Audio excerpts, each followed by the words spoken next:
Thank you, Anne. I want to thank Bruce, first of all, for igniting so many dormant memories of Immaculate Heart High School's 1975 production of Peter Pan. Bruce kindled a cascade of memories from that production. They're vivid, very brilliant memories of a play with heart and spirit and magic, a company of young actors, all of whom were vibrant performers and very committed storytellers. It was our director, though, who wove the magic of the production. Bruce is correct. Mia is Conjure Woman. Although she is gifted in many ways, her ability to weave a separate fabric, a safe place to play, to realize, to tap into creativity, that is her spellcraft. How brilliantly she gathered those disparate young people, typically insecure, riddled with hormonal angst, and then gifted them all with the freedom to be truly themselves. As I remember, I met Mia in a class based on Carl Jung's Man and His Symbols. She burst into the room, late, with an armful of mandalas and eyes that said, "I hope we all make it through this." As it often is, drama was under the auspices of the English department, and this was Mia's required departmental teaching assignment. I'm pretty sure that she was terrified, but it only took her a few minutes to find her stride, and by the end of that first class, we were, if not completely, at the very least, mostly completely charmed. In this class, Mia revealed for us the essence of our story as human beings, as storytellers, the archetypal characters, the intrinsically human myths that fuel every play, every novel, and every dreamscape. She taught that when we reenact the human myth, we tap into the nobility and the marrow of childlike play. And that, in turn, prepares us for the travails of adulthood. It is this nobility, this sense of higher purpose, to every acting class, every rehearsal. To be childlike is not to be childish. I often am childish, but that is not a source of pride. And childishness is especially embarrassing when you are in your teens, so close to childhood and yet so anxious to be rid of it. But to be childlike, that is something else entirely. Mia taught not just in her class on Jung, but in scene work, in rehearsal, in tact, that we have within us a fountain of creativity, and when you let it flow, every moment of work is joyous. Within Mia's classroom, I could visit the depths of despair as Hamlet in the morning acting class, and effervesce with joy as Juliet during every lunch rehearsal. Within this atmosphere, we grew as performers, as young artists. We respected one another and did beautifully honest work. I learned commitment and truth in action and reaction. I still have the dent in my class ring from when Jean Sachs threw it violently across the room during an especially gripping moment from a hatful of rain. For young actors, we were damn good, even if we were our only critics.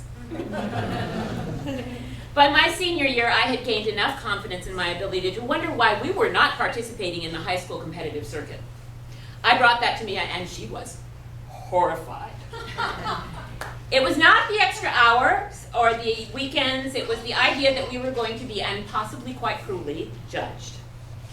She may have envisioned her free-spirited theater babies thrown into the ring with the spawn of the Hollywood elite, to be judged and most likely found wanting. Nevertheless, I campaigned, I badgered, and I won. Well, Mia allowed it. I thought I would. But once she reluctantly rolled up her sleeves, we worked like dogs. The monologues and the scene work that we brought to the competition were original, they were organic, and they were thoroughly entertaining.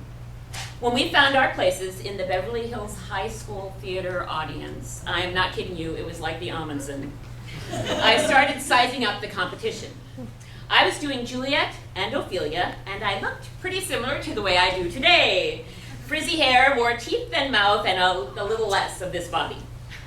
I was wearing some ensemble that I am sure I got from a head shop. And in that audience, you could not swing a cat without plowing down some elegant blonde beauty in full Renaissance regalia. I was doomed. But I was also well rehearsed. And we made it all the way to the finals with the Ophelia monologue. And after the final performance for the 10 big-time drama teacher judges, Mia assured me that we nailed it. It was brilliant. I was soaring. We all were, everyone. But when the awards were read, we were not even mentioned. And when the scores were released, Mia was furious. You got 5 zeros and 5 10s? How is that even possible? There has to be some mistake, and she stormed off to make somebody pay. I was embarrassed, and I was devastated, and I was stunned.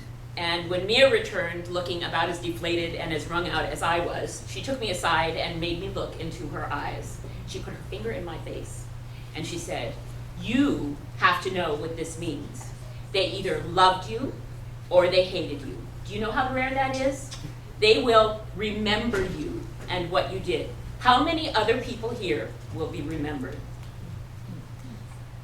I didn't change anything. We were both so devastated. I had let the school and my teammates down, and exactly what she had feared for me had happened. But then, like, this really cute guy, who was like Bob Cummings' son, how old I am that I know who Bob Cummings is. His Romeo won first place. And he came up to me and like he said, "Hey, you were robbed. See ya." And then he totally touched my shoulder.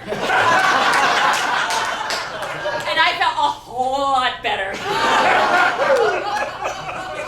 And so now I'm just saying, but he played Romeo later on that year at the LA Free Shakespeare Festival to Amy Irving's Juliet. I hated her.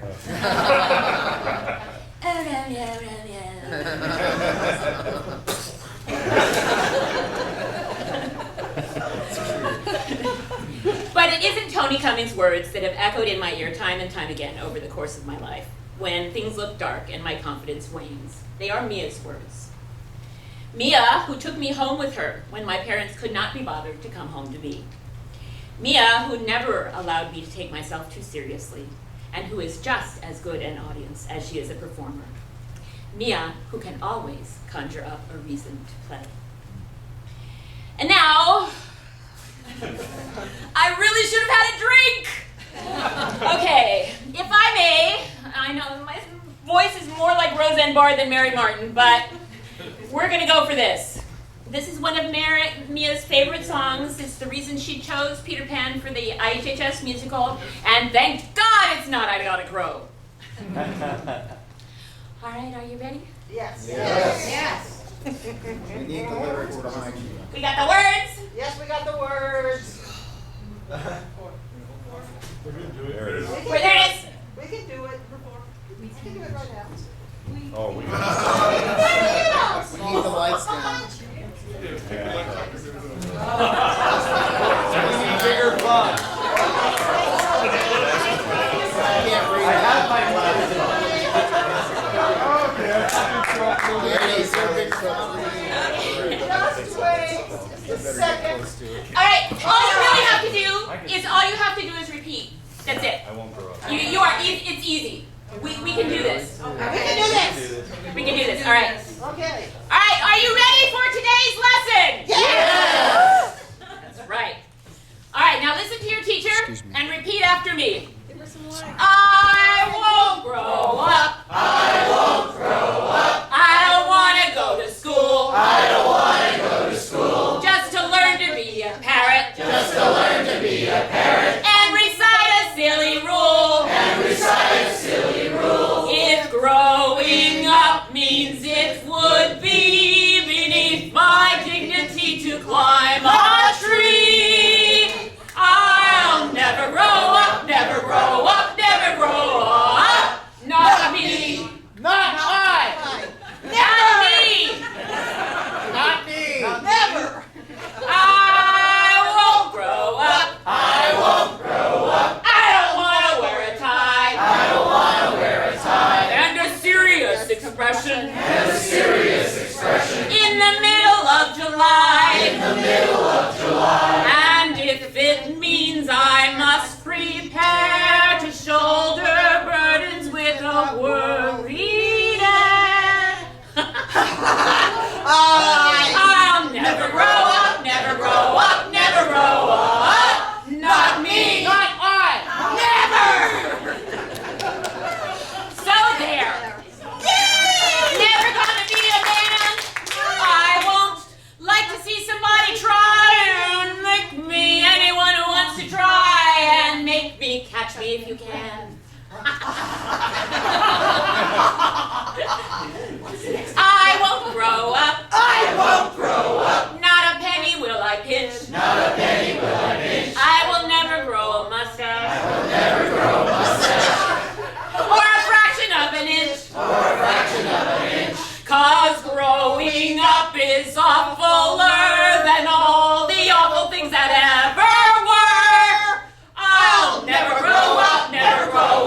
Okay.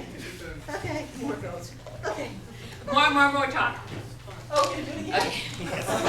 No! Let's do it again. No! Okay. Let's get it right this time. Before I'm forced to sit down, I want to take a moment to introduce Susan Champlin. In the fall of my senior year at IHHS, I had the great good fortune to be cast as Annie Sullivan in The Miracle Worker. Susan was cast as Helen Keller. It was my last play there and Susan's first. Susan was suitably in awe of all of us, larger-than-life senior types, which put us off our guard so that she could come in and cold cock all of us with a studied, mature, and inspired performance. Susan Champlin.